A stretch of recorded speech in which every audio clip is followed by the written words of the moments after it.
Hi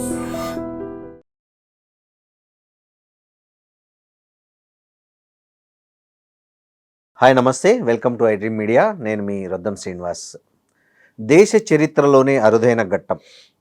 తనను కాన్వొకేషన్కే ముఖ్య అతిథిగా రావద్దన్న నల్సార్ విద్యార్థుల విషయంలో బార్ కౌన్సిల్ ఆఫ్ ఇండియా వ్యవహరించిన తీరును స్వయంగా చీఫ్ జస్టిస్ ఆఫ్ ఇండియానే తప్పుబట్టారు. ఆయనే స్వయంగా రంగంలోకి దిగారు. నాకు పిల్లలకు మధ్య మీరెవరంటూ ఆగ్రహం వ్యక్తం చేశారు. అదేవిధంగా ఆ పిల్లలు ఎవరైతే ఉన్నారో వాళ్ళను తొందరగా ఎన్రోల్ కాండి, సుప్రీంకోర్టు బార్లో ఎన్రోల్ కాండి, మీకు నేనే కేసులు ఇస్తాను కూడా రెడ్ కార్పెట్ వెల్కమ్ చెప్పారు. ఇది చాలా స్వాగతించదగిన విషయం. ఈ పరిణామాలపై సినీ నిర్మాత, ప్రముఖ సామాజిక విశ్లేషకులు తమ్మారెడ్డి భరద్వాజ్ గారితో మాట్లాడదాం. సార్ నమస్తే. సార్, రాత్రి నుంచి చాలా విచిత్రమైన సంఘటనలు కొన్ని జరిగిపోయాయి సార్.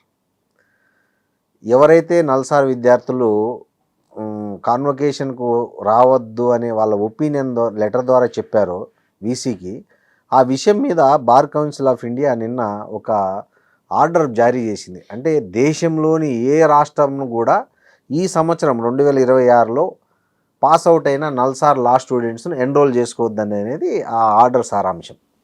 ఇది అలా వచ్చిందో లేదో, ఆ బార్ కౌన్సిల్ ఆఫ్ ఇండియా అధ్యక్షుడు ఎవరైతే ఉన్నారో ఎంకే సింహా, ఆయన బీజేపీ ఎంపీ కూడా, వచ్చిన 2 గంటల్లోనే విపరీతమైన వ్యతిరేకత వచ్చింది దాన్ని దేశవ్యాప్తంగా. దాంతో అది ఆర్డర్ వాళ్ళు వెనక్కి తీసుకున్నారు.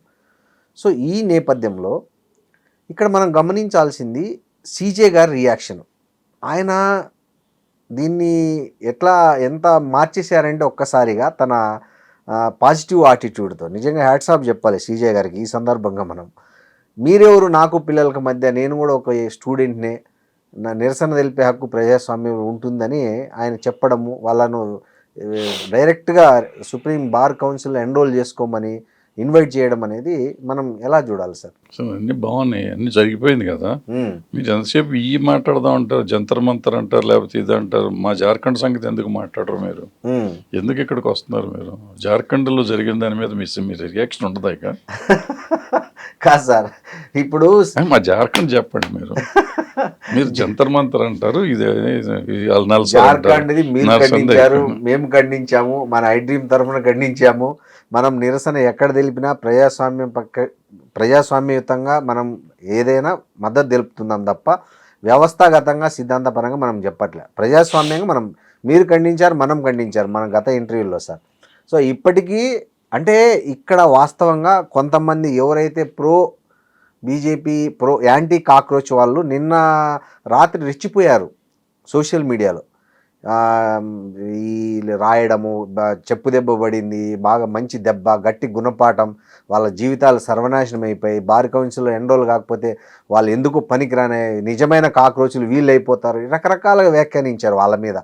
సో ఇప్పుడు ఇది ఇట్లా టర్న్ తీసుకుంది. ఇప్పుడు వాళ్ళకు ఆ పోస్టులు డిలీట్ చేసుకోవాలా, కంటిన్యూ చేసుకోవాలా తెలియని పరిస్థితి ఉంది సార్. ప్రాబ్లం ఏంటంటే దేశంలో సార్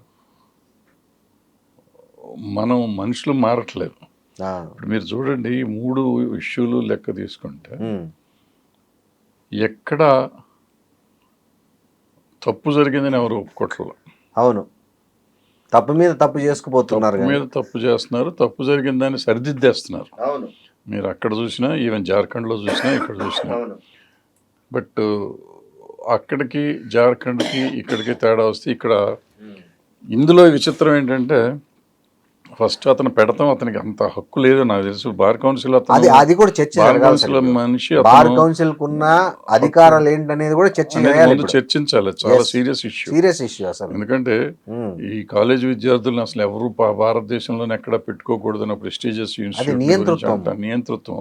ఎవరు ఇచ్చారు అతనికి? అది హక్కు లేదు. అది దాన్ని విచిత్రంగా ఏంటంటే రాత్రికి రాత్రి ఆ సౌరదాసు దాన్ని పెట్టి అభిజిత్ ఇమీడియట్గా ట్వీట్ చేస్తే రాత్రికి రాత్రి ఈయన మళ్ళీ మార్చి రెండోసారి మళ్ళీ క్షమాపణ చెప్పాలి. 2 సార్లు ట్వీట్ చేశాడు. ఒకసారి లేదు అందరూ చేరొచ్చు అన్నాడు, రెండోసారి అందరికి హెల్ప్ చేస్తానన్నాడు, ఇదన్నాడు. ఇంకా దాని మీద ట్విస్ట్ సీజీఐ పొద్దున్నే నేను కూడా ఉన్నాను, అసలు మీరెవరు మా మధ్య వస్తానికి అన్నాడు. సో ఈ అన్ని రకాలుగాను అందరూ ఇదవుతున్నారు. ఐ మీన్ రెస్పాండ్ అవుతున్నారు. అవును. కానీ ఎక్కడ మేము తప్పు చేసాం, తప్పు జరిగింది అనే మాట మాట్లాడతలేదు ఎవరు. అహం. ఆ రోజున ఆయన కానీ ప్రధాని గారు కానీ తర్వాత వచ్చిన అమిత్ షా గారు కానీ అవును, వీళ్ళందరూ నిన్న అంటే దీని నుంచి డిబేట్ అవుతున్నాయేమో అనుకోబాకండి. సార్ విజయ్ ప్రమాణ స్వీకారం రోజు అసెంబ్లీలో వందే మాతరం పాడారు. అవును, తమిళనాడు అసెంబ్లీలో వందే మాతరం పాడారు. విజయ్ వందే మాతరం పాడలా, లిప్ సింక్ ఇవ్వాల, అలాగే పాడలేదు. లిప్ సింక్ అది పాడాలి, బయట గట్టిగానే పాడవచ్చు, లోపలన్నా పాడుకుంటుంటే లిప్ కదులుతుంది కదా, చేయలే. సో నాకు తెలిసిన ఫ్రెండ్స్ చాలా మంది చూసారా, ఈ క్రిస్టియన్ చేయట్లేదు, దొంగలు డుమ్ అని డుష్యం అన్నారు. సరే పాపం వాళ్ళు చెప్తాను నిజమేనేమో, అతను క్రిస్టియన్ కాబట్టి పాడలేదేమో అనుకోండి, నేను కూడా అనుకున్నా. నిన్న అమిత్ షా గారు ప్రధానమంత్రి గారు కూడా పాడలా పార్లమెంట్లో వాళ్ళిద్దరు పాడలా. లిప్ సింక్ కూడా లేదు వాళ్ళది కూడా, పెదాలు కదపలేదు. వాళ్ళే కాదు మిగిలిన అసలు ఎంపీలు చాలా మంది రాలేదు. రూలింగ్ పార్టీ ఎంపీలు సగం మంది పైన రాలేదు. వచ్చిన వాళ్ళు ఎవళ్ళు ఒకళ్ళిద్దరు అన్న పాడారేమో కానీ మిగిలిన వాళ్ళు ఎవళ్ళు పాడలే. అంటే వీళ్ళు కూడా క్రిస్టియన్స్ మారారా సార్? తెలియదు, నాకు తెలియని విషయాలు అడగటమే కదా సార్. అంత విజ్ఞానం నాకు ఎక్కడ ఉంది సార్? అంటే వాళ్ళ లెక్క ప్రకారం అంత విజ్ఞానం నాకు ఎక్కడ ఉంది సార్? ఏదో తెలియని అడుగుతూ ఉంటూ మాట్లాడుకుంటా ఉంటే తెలుస్తూ ఉంటుందని మాట్లాడుకోవటమే సార్. అంటే మనం ఒకేసారి అనేస్తాం, గబుక్కుని అంటున్నాం, అన్నాక జరుగుతుంది చూస్తా అంటే తేడా వస్తుంది. ఓ పక్కన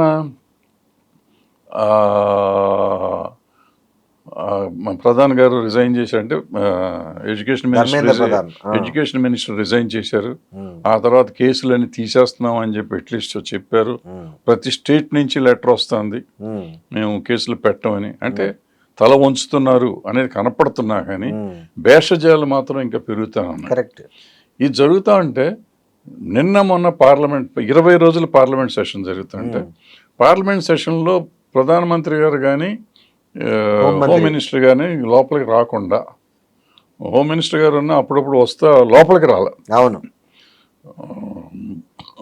పార్లమెంట్ బిల్డింగ్కి వస్తున్నారు కానీ పార్లమెంట్ లోపలికి, సభ లోపలికి రావట్లేదు. అవును.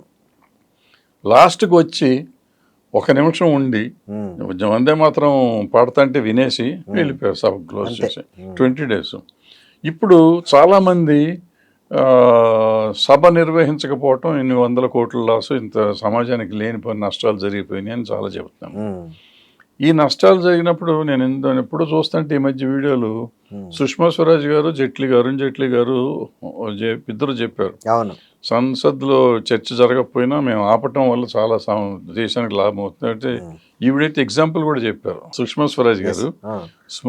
స్వరాజ్ గారు, మేము ఈ మీటింగ్లో పార్లమెంట్ని ఆపటం వల్ల 10 కోట్లు నష్టం రావచ్చు, ప్రజల సొమ్ము 10 కోట్లు నష్టం వచ్చి ఉంటుంది, కానీ మేము 1000 కోట్లు ఆపుతానికి, 1000 కోట్ల మీద జరగబోయే దుర్మార్గాన్ని ఆపటానికి 10 కోట్ల నష్టం భరించవచ్చు. 1000 కోట్ల ప్రజల సొమ్మును కాపాడాలంటే మమ్మల్ని ఎన్నుకుంది కాపాడుతున్నప్పుడు దేశంలో ఉన్న అన్నింటినీ సంరక్షిస్తానికి, అది కాపాడాలంటే 10 కోట్ల నష్టం తప్పులేదని మేము పార్లమెంట్ నమ్మి పార్లమెంట్ని ఆపాం. అందుకని ఆవిడ ఉన్నప్పుడు కూడా, కాంగ్రెస్ గవర్నమెంట్ ఉన్నప్పుడు కూడా వీళ్ళు ఆపారు. సో మరి అదే దీనికి కూడా రావచ్చు కదా, వీళ్ళు ఆపేస్తున్నారని మళ్ళీ మాట్లాడుతున్నారు. వీళ్ళు అడుగుతుంది ఏంటి, సింపుల్గా వీళ్ళు పెద్దగా ఏం డిమాండ్ కూడా లేదు. అంటే మంచో చెడో వచ్చి ఆయన వచ్చి రెస్పాన్స్, అసలు బాధ్యత వీళ్ళంతా అడుగుతుంది ఏమీ లేదు. అక్కడ ధర్మేంద్ర ప్రధాన్ అక్కడ ఎడ్యుకేషన్ మినిస్టర్ అడిగింది బాధ్యత, ఇక్కడ హోమ్ మినిస్టర్ అడుగుతుంది బాధ్యత. వీళ్ళు బాధ్యతల్లో నుంచి అందరూ తప్పించుకుంటున్నారు. ఇక్కడ కూడా సిజిఐని రావద్దంట, ఆయన బాధ్యతారహితంగా ఆయన ఆ రోజు కాక్రోచ్లు అన్నాడు కాబట్టి, నిరుద్యోగులు కానీ చదువుకున్న వాళ్ళు కానీ ఖాళీగా ఉన్న వాళ్ళంతా అన్నారు కాబట్టి అన్నారు. దానికి నిరసనగా వీళ్ళు ఆయన వద్దన్నారు. సో విచిత్రంగా అంటే ఆయన, నేను ఆ రోజు అంటాం తప్పు, అపార్థం చేసుకున్నారని స్టేట్మెంట్ ఇచ్చాడు కానీ తప్పుగా అర్థం చేసుకున్నారు, తప్పు నాది, ఒకవేళ తప్పు అనుకుంటే క్షమించండి. మామూలుగా ఈ మధ్య అందరూ రాజకీయవేత్తలు అంటారు కదా, నేను తప్పు అనుకుంటే అనుకున్న వాళ్ళు క్షమించండి అంటారు, అది కూడా ఎవరు అనట్లేదు. సో ఈయన ఫైనల్గా ఇవాళ మాత్రం ఇంకోటి అద్భుతమైన మాట ఏంటంటే, మా ఇద్దరి మధ్య నువ్వెవరు, నేను వాళ్ళ ఫ్రెండ్స్, వీఆర్ ఆల్ ఫ్రెండ్స్. అంటే మా ప్రధానమంత్రి గారు కూడా అంతా ఫ్రెండ్స్ అంటున్నారు కాబట్టి మొత్తం జనరేషన్ అంతా కలిసిపోతున్నారు. మనకు తెలియక ముందు మనం కాక్రోచ్లు అన్నాం, వీళ్ళంతా కాక్రోచ్లో కలిసిపోతున్నారు. అవును. సో అయితే మధ్యలో పాపం వీళ్ళందరూ మాత్రం వాళ్ళు ఈ జీర్ణం చేసుకోలేని వాళ్ళు చాలా మంది ఎక్కువైపోయి, అవును. మీరు ఇందాక చెప్పినట్టు నైట్ ట్వీట్లు ఇప్పుడు ఈ కుమార్ గారు చేసిన దానికి నల్సర్ విద్యార్థులు ఎవరికి వాళ్ళకి ఎన్రోల్ చేసుకోవద్దు అన్న దానికి అందరూ పాజిటివ్ ట్వీట్లు ఇచ్చిన వాళ్ళంతా చెంపదెబ్బ ఇన్ని చెప్పినాడు, చాలా వికటాటహాసం చేసినాక ఎప్పుడైతే రివర్స్ అయిపోయిందో మొత్తం, సౌరవ్ ఇచ్చిన ఒక ట్వీట్ తో ఎంత తేడా వచ్చింది. అక్కడి నుంచి ఆగకుండా సౌరవ్ 14 కోట్ల సంవత్సరంలో వీళ్ళు ఖర్చు పెట్టారన్నారు. దానికి తోడు ఇక్కడ ఇందాక ఒక తెలంగాణ లాయర్ గారు ఒక ఆయన పెట్టాడు, ఈ 14 రోజుల్లో ఆయన 14 కోట్లు పెట్టారు, ఇంత ఖర్చు పెట్టి చేశారంటే చాలా అద్భుతం, గోవాలో 20,000 కూడా రాదు ఆయనకి, జీవితాంతం కౌన్సిల్ న్యాయవాదిగా ఉన్న వ్యక్తి చనిపోతే 20,000 ఇవ్వడానికి వీళ్ళకి మనసు రాదు, కానీ వీళ్ళు మాత్రం విదేశాల్లో గోవాల్లో పెట్టుకొని సమావేశాలు పెట్టి కోట్లు మింగేయచ్చు అని ఖర్చు పెట్టి అందరు జల్సా చేయొచ్చు, చేస్తే తప్పు లేదు. సో దాన్ని అలా అనుకున్నారు. ఇంకొక ఎక్స్ట్రా కూడా చెప్పాడు ఆయన, 5 సంవత్సరాలు ఆయన ఆల్రెడీ ఉన్నాడు, మళ్ళీ 2.5 సంవత్సరాలు ఎక్స్టెన్షన్ చేశారు. అంటే ఇట్లా చేసే వాళ్ళందరినీ ఎలా భరిస్తుంది ఈ దేశం, కరెక్ట్, ఎలా భరిస్తున్నారు, వీళ్ళని ఎందుకు తీసుకొస్తున్నారు, ఎందుకు ఉంచుతున్నారు, ఇవన్నీ మనకు అర్థం కాని విషయాలు. మనం ఎక్కడ వస్తుందంటే ఇటువంటి విషయాలు మాట్లాడుతుంటే నాకే చాలా సిగ్గుగా ఉంది. మీరు అడిగిన ప్రశ్న ఒకటి, నేను 100 సమాధానాలు చెప్పుకుంటాను, దేనికి లింక్ లేదు, కానీ ఇంటర్నల్ లింక్ అన్నిటికీ ఇంటర్నల్ లింక్ ఉంది, కానీ దేనికి సంబంధం లేదు. అంటే మనం ఇంత కన్ఫ్యూజ్ చేసే పరిస్థితిలో వీళ్ళు మన పెట్టుకుని, అన్ఫార్చునేట్గా ఏంటంటే ఏ పిల్లలైతే కాక్రోచ్లు అని పిలుస్తున్నారో వీళ్ళు, ఏ పిల్లలనైతే ఆల్ఫాలు అని పిలుస్తున్నారో వాళ్ళు కరెక్ట్గా ఆలోచించే పరిస్థితికి వచ్చారు. మనం వీళ్ళు పనికిరారు అనుకున్న సమాజం, ఈ కొత్త జనరేషన్ పనికిరాదు అనుకున్న వాళ్ళు ఒక్కసారి ఉద్భవించి ఇవాళ మొత్తం సమాజాన్ని ఒక దారిలో పెట్టే పరిస్థితికి వచ్చారు. తల్లిదండ్రులు కూడా మారే పరిస్థితికి వచ్చింది. సో ఎలక్షన్లో మారిపోతుందా అనే నాకు తెలియదు, కానీ చూడాలి. ఆలోచన విధానం మాత్రం చాలా వరకు మారింది దేశంలో. మాట్లాడే ధైర్యం చాలా మందికి వచ్చింది. బట్ అణిచివేత ఎట్టాగో ఉంటుంది, అది అణిచివేత తిరుగుబాటుకు దారితీస్తుందా, అణిచివేత భయానికి దారితీస్తుందా అనేది మనకు తెలియదు. అది కాలమే నిర్ణయించాలి. అవును సార్, సాధారణంగా లా యూనివర్సిటీలో చదివే వాళ్ళు కోర్టులు అంటేనే భయపడతారు మామూలుగా, లా స్టూడెంట్స్. ఇంకా ఇట్లా సిజే, సుప్రీంకోర్టు, కోర్టులు అంటేనే వాళ్ళకి భయం ఉంటుంది వాళ్ళకి, ఎందుకంటే వాళ్ళు నెక్స్ట్ వాళ్ళు అక్కడ పనిచేయాలి కాబట్టి. సో అక్కడున్న హిపోక్రసీ, అక్కడున్న ఏదన్నా ఇది చాలా ఎక్కువ ఉంటుంది, గౌరవించడము వాళ్ళు ఇట్లా వస్తే చాలా ఉంటుంది అక్కడ. అంటే ఒక రకమైన తెలియని ఒక ఇది నడుస్తుంటుంది. అట్లాంటి వ్యక్తులు ఒక డైరెక్ట్గా ఒక సర్వోన్నత న్యాయస్థానం ఎవరైతే సిజే గారు ఉన్నారు, చీఫ్ జస్టిస్ గారిని మా కాన్వొకేషన్కు రావద్దు అని చెప్పేంత ధైర్యం వాళ్ళకు ఎక్కడి నుంచి వచ్చింది? ఈ ధైర్యాన్ని మనం ఎలా చూడాలి? అసలు ధైర్యం ఏం లేదండి. ఇప్పుడు మన పిల్లిని తలుపేసి కొడితే పిల్లి తిరగబడుతుంది అంటారు, పులి అవుతుంది అంటారు, పులి అవుతుంది అంటారు. సో కొట్టారు, ఇన్ని సంవత్సరాలు కొట్టారు, తిరగబాటు ఆటోమేటిక్గా వస్తూ ఉంటుంది. జనరేషన్ నిన్న అక్కడ చూశాను నేను వీడియోలో, వీళ్ళంతా ఇప్పుడు జెన్జీ బ్యాచ్ అని ఏదైతే చెప్తున్నారో, వీళ్ళకి ప్రభుత్వం వచ్చిన అది 12 ఏళ్ళు 13 ఏళ్ల వయసులో ఉన్నప్పుడు వచ్చింది వాళ్ళకి. ఈ 14 ఏళ్ళలో వాళ్ళకి 25 ఏళ్ళు వచ్చినాయి. వీళ్ళందరికీ ఊహ తెలిసేది అప్పుడు. ఈ 14 ఏళ్ళు సప్రెషన్ అనేది వాళ్ళు చూసి ఉంటారని వాళ్ళ వైఖరిని బట్టి అర్థమవుతుంది. దాంట్లో చెప్పింది, ఇది నా తెలివితేటలు కాదు, మనకు అంత తెలివితేటలు ఎవరో ఒక ట్విట్టర్లో కాక్రోచ్ చూసి వాళ్ళకి వచ్చింది కాబట్టి ఆ తిరుగుబాటే ఈ తిరుగుబాటు అన్నారు. సో అది కాంగ్రెస్ రాష్ట్రాల్లో రావచ్చు, కాంగ్రెస్ ఇతర రాష్ట్రాల్లో రావచ్చు, ఏ రాష్ట్రంలో వచ్చినా జనంలో మాత్రం కనువిప్పు కలిగింది. జనంలో మాత్రం ఒక ఏమంటారు దాన్ని, విజ్ఞానం, వాళ్ళకి ఒక ఆలోచన మారింది, ఆలోచన విధానం మారింది. వాళ్ళు తిరుగుబాటు చేస్తున్నారు. సో ఎక్కడన్నా కానీ తప్పు జరిగింది ఏ ప్రభుత్వం అనేది మనకు లేదు. బీజేపీ అవ్వచ్చు, కాంగ్రెస్ అవ్వచ్చు, ఇంకో పార్టీ అవ్వచ్చు, ఎవరు చేసినా తప్పే. తప్పుని మనం ఎక్కడ సమర్థిస్తానికి లేదు.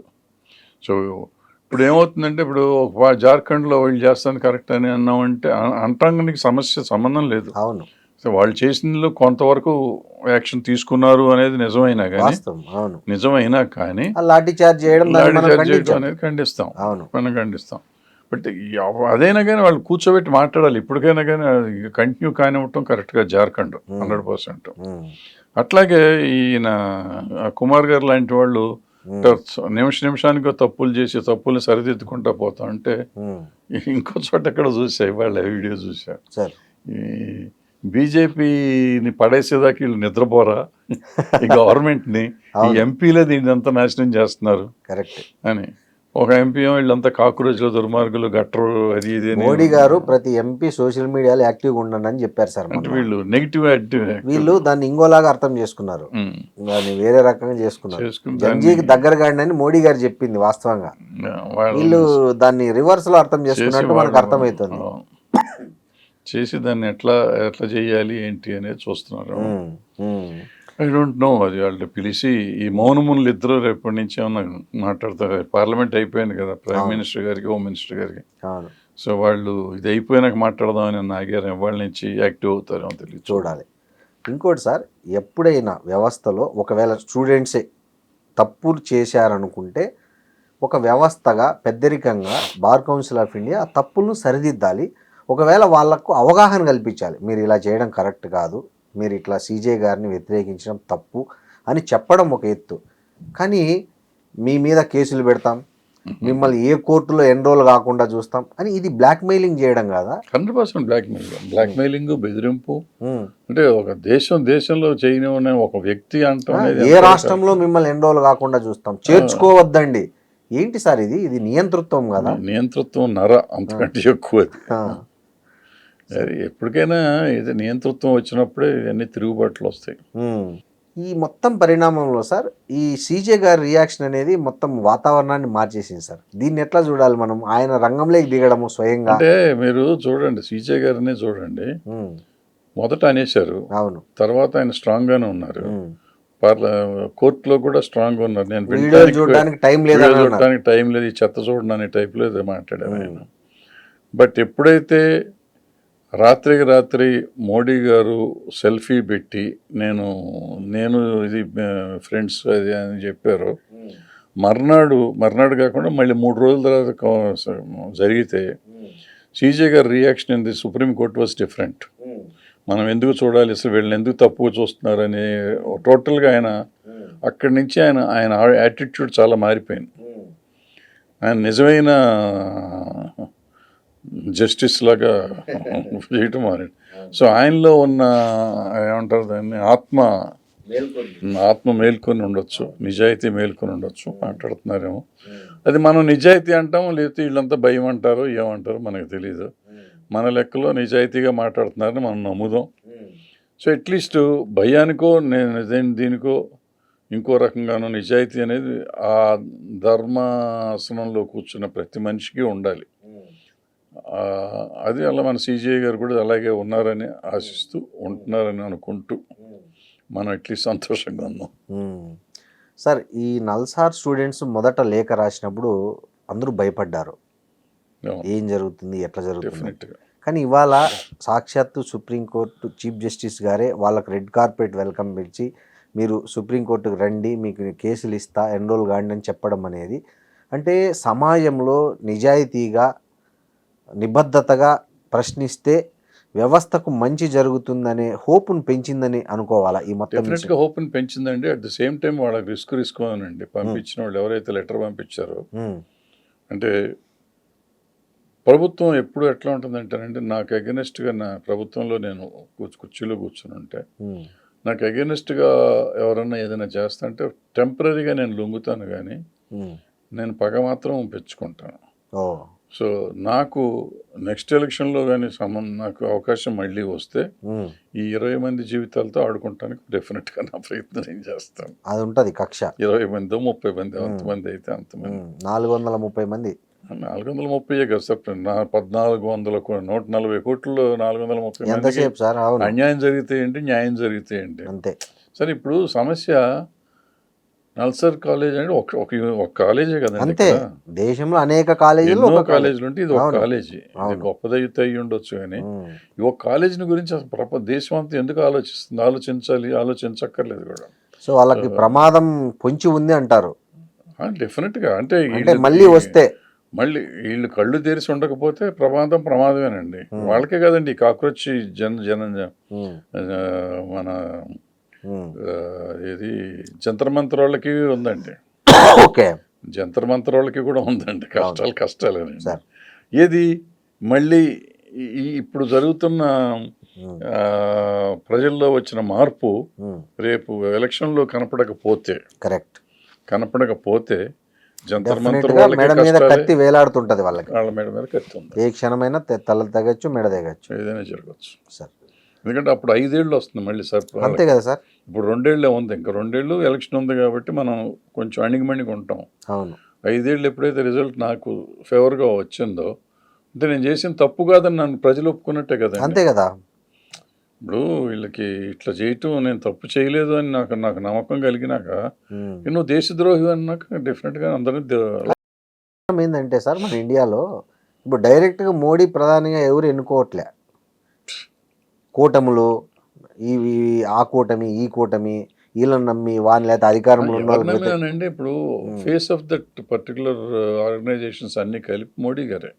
కరెక్టే, కానీ ఇవాళ మోడీ గారు ఇప్పుడు ఆంధ్రప్రదేశ్లో చూడండి సార్, ఆంధ్రప్రదేశ్లో ఎవరు బీజేపీ కోటేయలే, కానీ ఆంధ్రప్రదేశ్ ప్రభుత్వం గతంలో జగన్ కావచ్చు, ఇప్పుడు చంద్రబాబు నాయుడు గారు కావచ్చు, ఇద్దరిది పోయి ఆయన జనసేన పార్టీ పవన్ కళ్యాణ్ కావచ్చు, ఆయన మద్దతు ఇచ్చారు వీళ్ళు ఎంపీ సీట్లు. అంటే మీరు ఒకటి గుర్తుపెట్టుకోవాలి, భారతదేశంలో బీజేపీ గవర్నమెంట్ ఉన్నది ఆంధ్రప్రదేశ్ ఒక్క దాంట్లోనే ఉంది. మీకు తెలియదేమో.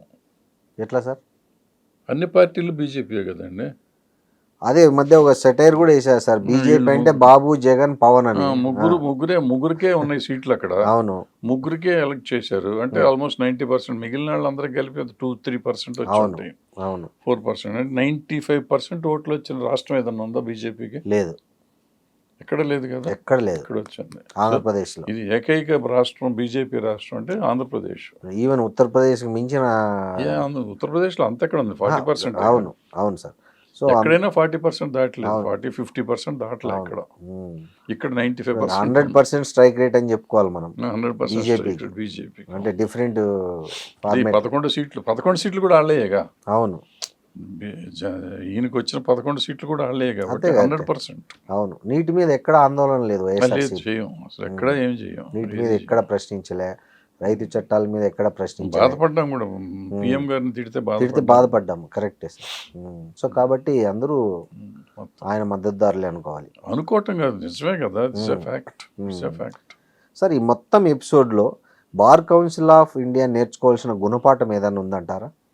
బార్ కౌన్సిల్ ఆఫ్ ఇండియా కాదండి, ఎనీ ఆర్గనైజేషన్స్ ఎటువంటి ఆర్గనైజేషన్స్ ఉన్నా వాళ్ళు ఇండిపెండెంట్గా వాళ్ళు ఆలోచించాలి తప్ప ప్రభుత్వానికి బానిసత్వం వహిద్దామనో లేకపోతే దీనికి బానిసలుగా ఉండటం అనేది, వ్యక్తులకు మెప్పు పొందుదామని, వ్యవస్థలను సరిదిద్దుదామనే తాపత్రయం పక్కన పెట్టి వ్యవస్థ కోసమే పోరాడాలి మనం. అంటే వ్యక్తులను మెప్పు పొందుదాం, వాళ్ళకి ఏదో మెహర్బానీ చేద్దామనే వైఖరి అనేది ఉండకూడదు. ఇప్పుడు